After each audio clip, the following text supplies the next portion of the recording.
الشيطان الرجيم بسم الله الرحمن الرحيم الحمد لله رب العالمين والصلاة والسلام على سيد الأنبياء والمرسلين وآله الطيبين الطاهرين المعصومين ولعنة الله على أعدائهم أجمعين. أما بعد، فقد قال الله العلي العظيم في كتابه الكريم: بسم الله الرحمن الرحيم وما خلقت الجن والإنس إلا ليعبدون. مالک کائنات کا کھلا ہوا اعلان ہے کہ ہم نے کائنات شعور و عقل کو صرف اپنی بندگی کے لیے پیدا کیا ہے. ہم کسی کی بندگی یا اس کے رزق کے محتاج نہیں ہیں، اور ہم ہی ساری کائنات کے رزق دینے والے ہیں.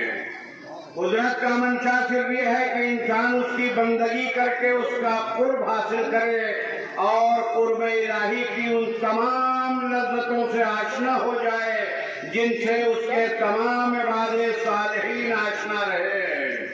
اور اسی لیے رات بھر مصلی عبادت چھوڑنے کے لیے تیار نہیں رہے ہیں. اس نے کہا تھا کہ میرے بندے میرا سجدہ کر کے میرا قرب حاصل کر لے. قرب الہی حاصل کرنے کا بہترین ذریعہ ہے عبادت، اور عبادت کی بلند ترین منزل کا نام ہے سجدہ. سجدہ انسانیت کی معراج بے مثال ہے اور بندگی کی منزل کمال. سجدہ شرافت کی نشانی ہے اور پیشانی کی تابانی. سجدہ انبیاء کی سیرت ہے اور تخلیق کی فطرت. سجدہ انانیت کا زوال ہے اور غرور کا اضمحلال. سجدہ روز روشن کا آفتاب ہے اور شب تاریک کا ماہتاب. سجدہ تنہائیوں کا انیس ہے تو پریشانیوں کا مونس. سجدہ اولاد آدم کی توقیر ہے تو جلالت آدم کی تفسیر. سجدہ منصوبہ ارتقاء کا مشیر ہے تو بشری کو مقدر بشریت کا دبیر. سجدہ علامت انسان مؤدب ہے تو نشانی بشر مہذب. سجدہ میر کاروان ادب ہے تو ذوق صاحبان جذب و طرب. سجدہ کائنات بندگی کا غالب ہے تو شعور خودی کا اقبال. سجدہ فرسودہ آئینہ اطاعت کا ناسخ ہے تو عباد صالحین کے سر مودت کا سودا. سجدہ شیطنت کے دل کا داغ ہے تو انسانیت کی راہ کا چراغ. سجدہ حیات بشر کا احتشام ہے تو سیر سماوات کا اعجاز. سجدہ اندھیروں کا رفیق ہے تو سویروں کا شفیق. سجدہ مریضان محبت الہی کا مسیح ہے تو عاشقان بارگاہ خداوندی کا لہجہ فصیح. سجدہ مجاہدان راہ خدا کا جوش ہے تو سالکان مسلک رضا کا ہوش. سجدہ انسانیت کی فکر جمیل ہے تو آدمیت کا نقش خلیل. سجدہ ہنگام سحر کی نسیم ہے تو گلشن نظر کی شمیم. سجدہ دنیا فضیلت کا تقدیر ساز ہے تو عالم طریقت کا مجاز تراز. سجدہ سفر ارتقاء کا خلیل ہے تو منزل معراج کا سنگ میل. سجدہ ملکوتیت اور شیطنت کا خط فاصل ہے تو منزل معراج کا سنگ میل. سجدہ ملکوتیت اور شیطنت کا خط فاصل ہے تو حیات آدم و آدمیت کا کل حاصل. سجدہ انسانی زندگی سے الگ ہو جائے تو سر جھکانا ایک ذلت ہے اور گھٹنے ٹیکنا ایک اہانت. سجدہ اپنی معنویت کو کھو بیٹھے تو خاک پر سر رکھنا عزت نفس کی بربادی ہے، اور کسی کے سامنے جھک پڑنا ذلت نفس کی خانہ آبادی. یہ سجدہ ہی ہے جس نے سر جھکانے کو وجہ عزت بنایا ہے اور گھٹنوں کو ٹیک دینے کو باعث شرافت قرار دیا ہے. یہ سجدہ ہی ہے جس میں خاک پر پیشانی رکھنے کو علامت خاکساری اور تاجر سر جھکائے رکھنے کو دلیل سرفرازی قرار دیا ہے۔ سجدہ خانہ کعبہ میں مولا کائنات کی زندگی کی ابتدا ہے تو صحرائے کربلا میں فرزند رسول الثقلین کی زندگی کی انتہا۔ سجدہ شام غریبہ کے سناٹے میں عابد بیمار کی دعا ہے تو شام کے اندھیرے قید خانے میں ثانیہ زہرا کا ہم نوا۔ سجدہ ام کلثوم کے قلب مضطر کا سہارا ہے تو سکینہ کے ٹوٹے ہوئے دل کا سکون۔ سجدہ شہیدان کربلا کا طرہ امتیاز ہے تو اسیران کوفہ و شام کا ہمراز و دمخاز۔ سجدے کی دنیا میں پہلا عظیم ترین سجدہ مسجد کوفہ میں باپ کا سجدہ تھا جہاں سر زخمی ہوا لیکن سجدے سے اٹھ سکا، اور دوسرا بلند ترین سجدہ صحرائے کربلا میں بیٹے کا سجدہ تھا جس کے بعد سر رو کے لہجہ ہی پر بلند رہا۔ وہ شام کے مراحل اور راستے کے جملہ منازل میں لشکر یزیدی کی اشرار و کفار کے سر آرام گاہوں میں تکیوں پر رہے اور فرزند صحرا کا سر رو کے نیزہ پر، اور سامنے بہنوں کے کھلے سر اور بیٹے کے ہاتھوں میں ہتھکڑیاں، پیروں میں بیڑیاں اور گلے میں ٹوکے خاردار۔ ہاں، یہ سر دو مرتبہ نوکے نیزہ سے الگ بھی دکھائی دیا۔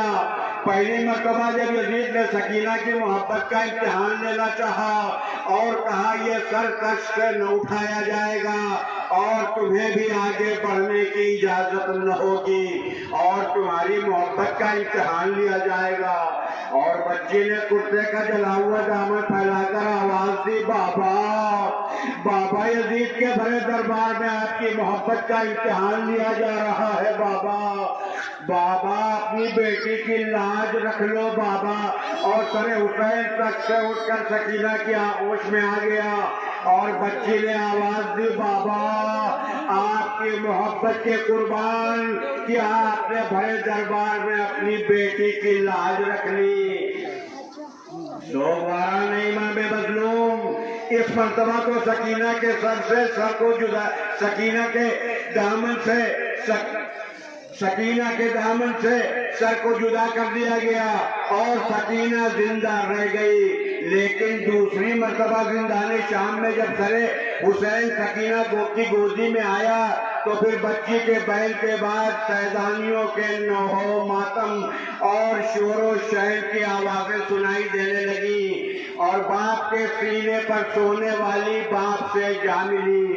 عزاداروں، 1 سال تک شام کے قید خانے میں اسیر رہنے کے بعد جب اہل حرم کو رہائی کی خبر ملی تو حسین کی دکھیا بہن نے بیمار کو بلا کر کہا، بیٹا سید سجاد ان ہماریوں سے ریشمی پردے اتروا دو اور سیاہ پردوں کا انتظام کرو کہ بہن بھائی کو کھو کر جا رہی ہے۔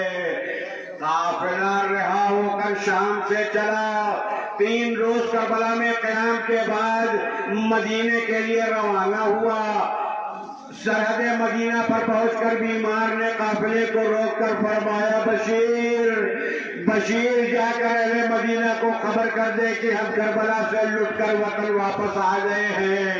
بشیر نے اعلان شروع کیا، اے اہل مدینہ، حسین کا قافلہ وطن واپس آ گیا ہے۔ اہل مدینہ گھروں سے نکل کر استقبال کے لیے دوڑے، مگر جب سرحد مدینہ پر پہنچے تو کیا دیکھا؟ نہ لشکرے، نہ سپاہے، نہ کثرت الناس، نہ قاسم، نہ علی اکبر، نہ عباس۔ ہاں، قافلہ تو واپس آیا ہے مگر اس شان سے واپس آیا ہے کہ آگے آگے سیاہ پرچم ہے، آگے آگے سیاہ پرچم ہے، اور اس پرچم کے ساتھ ابو الفضل عباس کا عالم بھی آ رہا ہے۔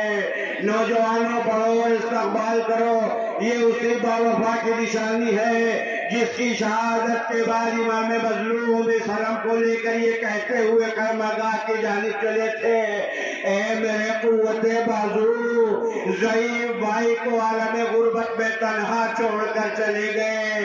اے میرے برادر، اے میرے زینت لشکر، تیرے مرنے سے میری کمر ٹوٹ گئی۔ عزادارو، عالم خیمے میں کیا آیا؟ گویا قیامت آ گئی۔ اہل حرم میں کوہرام برپا ہوا، سکینہ کی آس ٹوٹی، زینب کا دل ڈوبا۔ زوجہ عباس نے حضرت بری نگاہوں سے عرب کو دیکھ کر بحث کرنا شروع کیے، اے میرے وارث، آج تک اس لوڈی کو بڑا ناز تھا کہ لوگ اسے علمدار حسینی کی زوجہ کہہ کر خطاب کرتے ہیں، مگر آج سے یہ کنیز آپ کی بیوہ کہلائے گی۔ اے میرے والی، اب میں سیدانیوں سے کیسے نظریں ملاؤں گی اور سکینہ کو کیا کر بہلاؤں گی؟ یہ کہہ کے پیٹنے جو لگی وہ جگر فگار، زینب نے شاہدی سے کہا روکے زار زار، وارث کے غم میں ہوتا ہے یہ حال بے نثار، لے جائیے علم کو اب شاہ نامدار، ارے ماتم میں اور کوئی مصیبت گزر نہ جائے، اے بھیا ڈر ہے مجھے کہ زوجہ عباس مر نہ جائے۔ علم کے پیچھے ذوالجلال کی شبیہ آ رہی ہے، یہ اسی ذوالجلال کی شبیہ ہے جو اہل بیت اطہار کے ہمراہ تین شب و روز بھوک اور پیاس کے باوجود اپنے آقا کی خدمت کرتا رہا، یہاں تک کہ جب امام حسین اہل عرب سے رخصت ہو کر خیمے سے نکلے تو اس نے اپنے آقا کو اپنی پشت پر سوار کیا اور انتہائی ادب و احترام کے ساتھ میدان کربلا تک پہنچایا۔ حسین آخری جنگ میں مصروف ہوئے اور جب زخموں سے تاب نہ لا کر ڈگمگانے لگے تو اس باوفا گھوڑے نے اپنے گھٹنوں کو زمین پر ٹیک دیا تھا تاکہ زہرا کے لال کو مزید اذیت نہ ہو۔ اللہ اللہ، ایک بے زبان جانور میں اتنا شعور، مگر انسانوں میں کوئی ایسا نہ تھا جو فرزند زہرا کی نصرت کو آتا۔ عزادارو، جب شبر ملعون حسین کے سر و تن میں جدائی کرنے لگا تو امام مظلوم نے اشاروں میں فرمایا، ذوالجلال تیری وفا کا امتحان ہو چکا، اب حسین اپنے معبود کی بارگاہ میں امتحان کی تیاری کر رہا ہے۔ جہاں میں نے تجھ کو راہ خدا میں آزاد کیا، اس وقت بدحواسی کے عالم میں اپنے آقا کے گرد کہتا تھا روکے شاہ سے اسپِ وفا شہار، جب تک ہے دم قدم کو نہ چھوڑے گا جانثار۔ ارے رخصت کے وقت مجھ پر جو حضرت ہوئے سوار، بنت علی نے مجھ سے کہا تھا بحال زار، پھر ایک بار ڈیوڑی پر لانا حسین کو، اے ذوالجلال چھوڑنا آنا حسین کو۔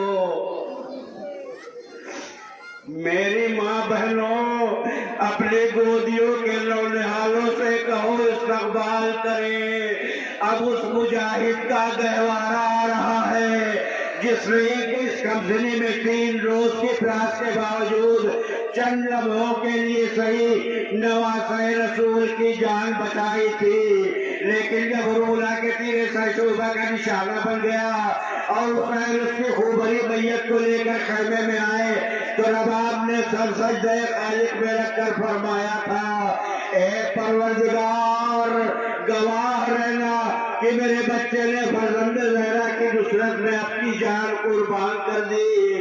میرا دل چاہتا ہے شہزادی رباب کی خدمت میں گزارش کروں، بی بی آپ کے وارث کو اپنی شہادت کے بعد آپ کی اسیری کا کتنا خیال تھا، جبھی تو لے چلے ہیں اس لیے جھولے سے اصغر کو حسین، قید میں بانوں سے یہ بچہ نہ پالا جائے گا۔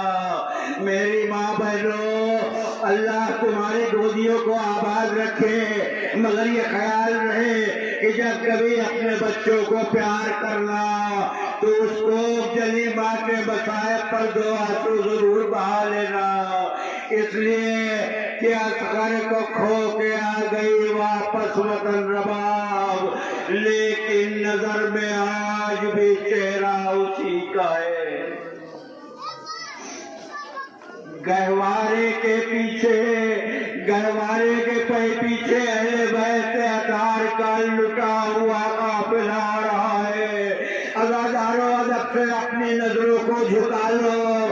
سب سے آگے علی کی بڑی بیٹی فاطمہ کی لخت جگر اور عباس کی بہن کی عماری آ رہی ہے، جس نے مدینے سے چلتے وقت قافلے کو روک کر کہا تھا بھائی عباس وعدہ کرو کہ جس شان سے لے کر جا رہے ہو اسی شان سے واپس لاؤ گے۔ عزادارو نہیں معلوم اس وقت اندار نے کیا جواب دیا تھا، مگر ہاں جب 11 محرم کو قافلہ اسیر ہو کر چلنے لگا اور ثانیہ زہرا تمام بیویوں کو سوار کرا چکی تو اس وقت کبھی دائیں دیکھا کبھی بائیں دیکھا، جب کوئی نظر نہ آیا تو حسرت بھری نظروں سے فرات کا رخ کر کے آواز دے عباس عباس اٹھو جاتی ہے زینب دیار شام، تنہائیوں کی دھوپ ہے محمل کے آس پاس۔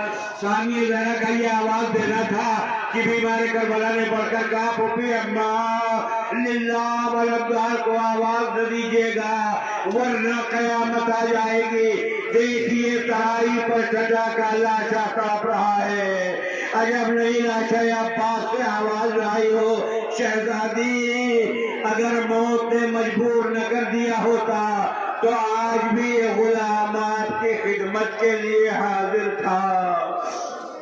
اس عماری کے ساتھ جناب ام کلثوم کی عماری بھی ہے جو ایک نئی سی آواز میں مرثیہ پڑھ رہی ہے، نانا کے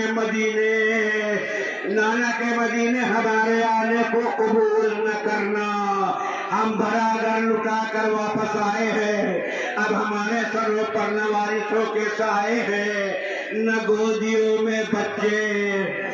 عزاداروں قافلے کے سب سے آخر میں سب سے پیچھے اس خادمہ اور اس ضعیفہ کی عماری ہے جو قبر زہرا کو خطاب کر کے آواز دے رہی ہے شہزادی آپ کی بیٹیوں کو کربلا سے واپس لے کر آ گئی، لیکن بی بی آپ کے حسین کو واپس نہ لا سکی، بی بی آپ کا حسین راہ خدا میں قربان ہو گیا، بی بی میری نظروں کے سامنے آپ کے شہزادے کا لاشا پامال ہوتا رہا اور میں کچھ نہ کر سکی۔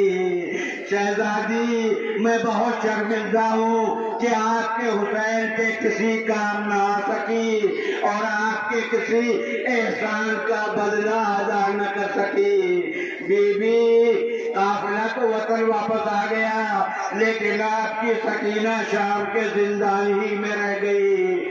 بی بی جب ہم شام سے روانہ ہوئے تو دور تک مڑ مڑ کر اس کا قبر کو دیکھتے رہے جس کی حالت زار آواز دے رہی تھی قافلے والوں کربلا سے گزرنا تو بابا سے میرا سلام کہہ دینا اور چچا سے کہنا کہ آرام کرے، اب آپ کی سکینہ آپ سے پانی نہ مانگے گی، آپ کی سکینہ شام کے تاریخ خانے ہی میں دفن ہو گئی اور اس کی قبر پر کوئی چراغ جلانے والا بھی نہیں ہے۔ واہ غربتا واہ حسرتا وَسَيَعْلَمُ الَّذِينَ ظَلَمُوا أَيَّ مُنقَلِبٍ يَنقَلِبُونَ۔ إِنَّا لِلَّهِ وَإِنَّا